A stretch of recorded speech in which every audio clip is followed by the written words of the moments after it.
Okay, so for this lesson, we are going to do some elements on the hammock. I do like using the hammock for some different kind of awareness. However, you can practice this on the trapeze or on gymnastic rings or use a TRX if you're a bit stuck. I would suggest that you also have blocks. It's okay if you don't have them.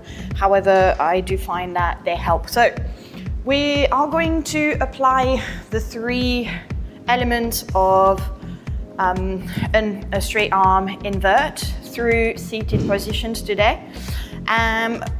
Working from shoulder drills, compression drills, and hip drills, okay? All right, so I want to place myself kind of almost underneath the hammock, maybe slightly behind. And I'm going to take my arms to the front to get that wrap. Now, working through the shoulders first, we are going to place our hands as high as possible. So what I've noticed, remember, if you are working on not bending your elbows anymore, you need to become a bit more aware of not bending them. So here I'm very lucky, I've got a mirror just in front of me.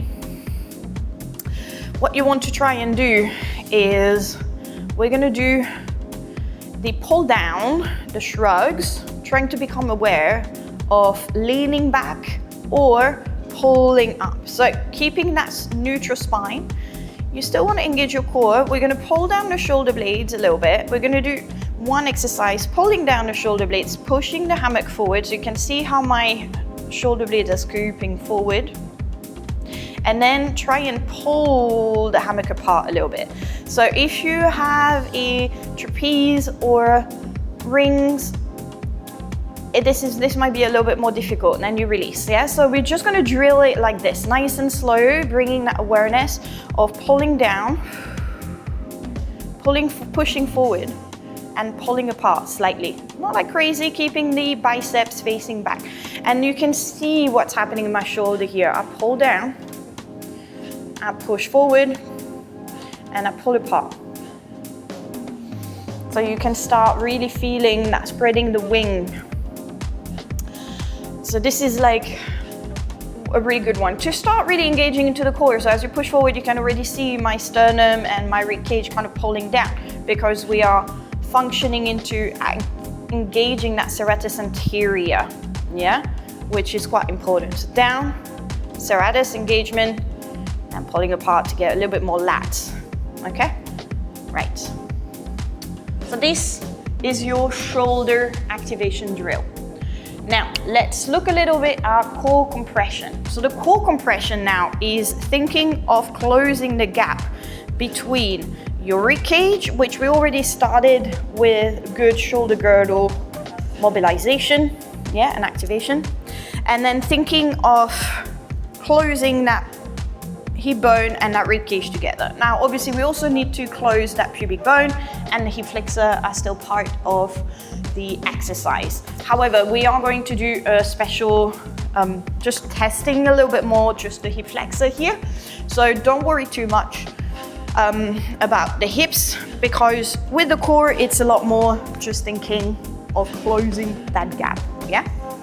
Okay, so there's several exercises I can actually recommend you here. The first one that we're gonna do is simply go back to our shoulders. We're gonna try and connect the shoulders. Then we're gonna bring the knees to chest. So nice and high again. Bring the knees to chest here. And then you're gonna simply kind of pull a little bit more into your core compression. So we're gonna lift, and then we're gonna try and like rock a little bit forward and back. So rocking forward and back. Forward, you can come fine. You can bump. So here you want to try and feel that your core is working. So we're not using the legs at all. We're just simply compressing the core, and we are rolling a little bit forward and a little bit back. Forward and back. So your hips are gonna obviously still work a little bit here. However, I want you to start thinking a bit more of keeping your core really compressed together.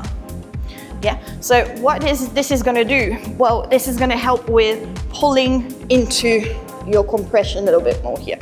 Yeah, so as you start progressing, obviously, this is where you want to try and start focusing. So we've got good shoulders, we've got the shoulder girdle nice and active, we're bringing those knees, and we're finding this lovely compression here that is allowing us to lift and to bring the legs. And on the last one, working through the hips. So this one's gonna be a blend of core compression and hip activation. I make people sit so you can find this nice elevation here and make sure that we keep the pelvis neutral. I'm gonna do that one today.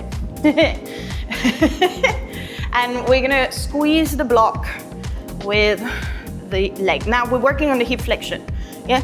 So we've just done the core compression where we were rounding the back and utilizing the core more specifically. Now we want to try and feel a bit more into keeping that spine neutral and working through the hip flexion. So I'm going to place my block here.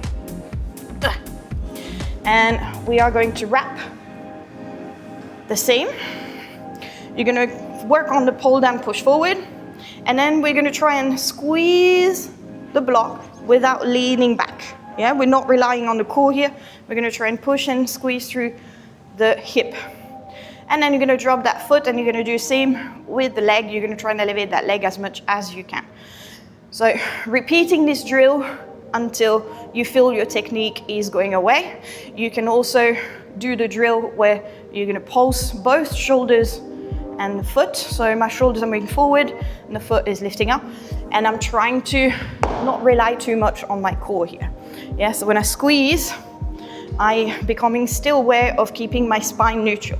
Once you feel a bit more confident, we can try and lift both legs off. So I come down for this one. I wrap my arms, I pull down, I lift, and I try and find my squeeze into the hip. So this is where you're gonna start feeling as well the core compression becoming a bit more effective as well. If you're not compressing, your hips are going to struggle to lift. All right. So this is like a mid-core compression / hip activation. Final one for the hips is to work into straddle and really pushing forward, staying upright, and then trying to lift the legs off the ground without rounding the back. Yeah. So this is like very simple drill. Keep pushing forward, don't let go of the shoulders, yeah? The shoulders, core activation is still important, but you don't want to do that. Yeah, that's not where we're at. Obviously your invert will then have all of this together, but what we're working on is obviously trying to find all these elements to pull together.